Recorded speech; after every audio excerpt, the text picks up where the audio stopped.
પગાર વધારો આખરે થયો જાહેર. સરકારે આખરે આ કર્મચારીઓના પગારમાં મોટો વધારો જાહેર કરી દીધો છે. તેના કારણે હવે બજેટમાં આંગણવાડી બહેનોના પગારમાં પણ વધારો થાય તેવી આશા બંધાઈ છે.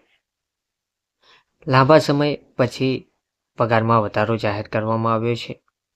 બજેટ જાહેર થાય તે પહેલાં જ અધિકારીઓને બઢતીની ભેટ પણ આપી છે અને પગાર ધોરણમાં પણ મોટો વધારો કર્યો છે.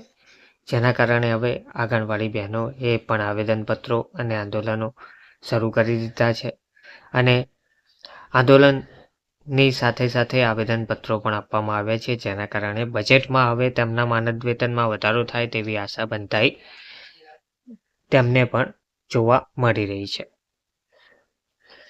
તો ગુજરાત વહીવટી સેવાના અધિકારીઓને બઢતીની ભેટ આપવામાં આવી છે તેમજ પગાર ધોરણમાં આ કર્મચારીઓનો મોટો વધારો જોવા મળ્યો છે. તો ગુજરાત સરકારના સામાન્ય વહીવટી વિભાગ દ્વારા વહીવટી તંત્રના વરિષ્ઠ અધિકારીઓ માટે મહત્વનો નિર્ણય લેવામાં આવ્યો છે.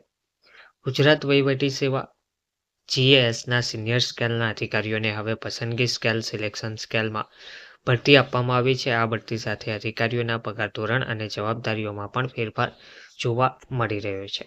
આ આદેશ અનુસાર આપણે વાત કરીએ તો અધિકારીઓને નીચે મુજબના નવા પગાર મેટ્રિક્સમાં મૂકવામાં આવ્યા છે. જૂનું પગાર ધોરણ સ્તર 12 ₹78,800 થી ₹2,09,200, નવું પગાર ધોરણ સ્તર 13 ₹1,23,100 થી ₹2,15,900. સરકારના આ આદેશની ખાસ વાત એ છે કે બઢતી મેળવનારા અધિકારીઓને હાલમાં તેઓ જે હોદ્દા પર કાર્યરત છે તે જ હોદ્દા પર યથાવત રાખવામાં આવે છે. એટલે કે તેઓ જે તે વિભાગ કે જિલ્લામાં પોતાની હાલની ફરજો બઢતી પામેલા નવા સ્કેલ સાથે ચાલુ રાખશે. તો મિત્રો, હવે આંગણવાડી બહેનોને લઈને શું સમાચાર આવે છે, કેમ તમને આશા બંધાઈ છે? તો આ પગાર વધારો જાહેર કરાતા હવે બજેટમાં તેમનો પણ પગારમાં વધારો થાય તેવું જોવા મળી રહ્યું છે.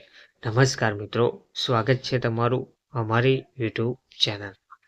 તો મિત્રો, આંગણવાડી કાર્યકર અને તેડાગર બહેનો દ્વારા વિવિધ જિલ્લા કક્ષાએથી કલેક્ટરને આવેદનપત્રો આપવામાં આવ્યા છે.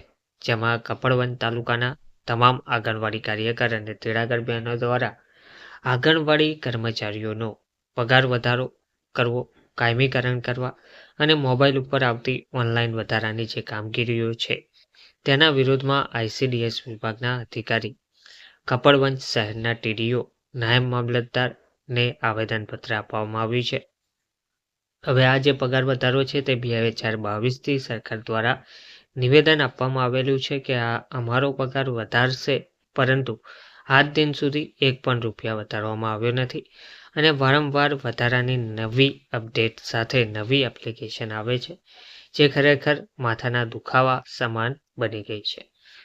ઢંગ ધડા વગરની એપ્લિકેશનોની પાછળ જો કામ પૂર્ણ ના થાય તો વારંવાર પગાર કપાત થશે તેવી નોટિસ મળશે તેવી ધમકીઓ પણ મળ્યા કરે છે. તો આંગણવાડી કર્મચારીનો પગાર જે નામદાર હાઈકોર્ટ તરફથી વધારવામાં આવેલ છે તે અમને આપવામાં આવે, આંગણવાડી કર્મચારીઓને કાયમી કરવામાં આવે અને વધારાની આવતી ઓનલાઈન કામગીરીને અને વધારાની એપ્લિકેશન જે અત્યારે દરેક કાર્યકર બહેનને માથાના દુખાવા સમાન બની ગઈ છે તે દૂર કરવામાં આવે તેવી તેમની આગળની પણ કેટલીય પડતર માગણીઓ છે તે માગણીઓ પૂરી કરવામાં આવે.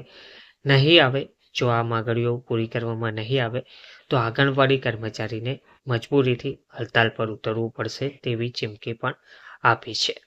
હવે જોવાનું એ રહેશે કે બજેટમાં તેમના પગારમાં કેટલો વધારો જાહેર કરવામાં આવે છે. ધન્યવાદ.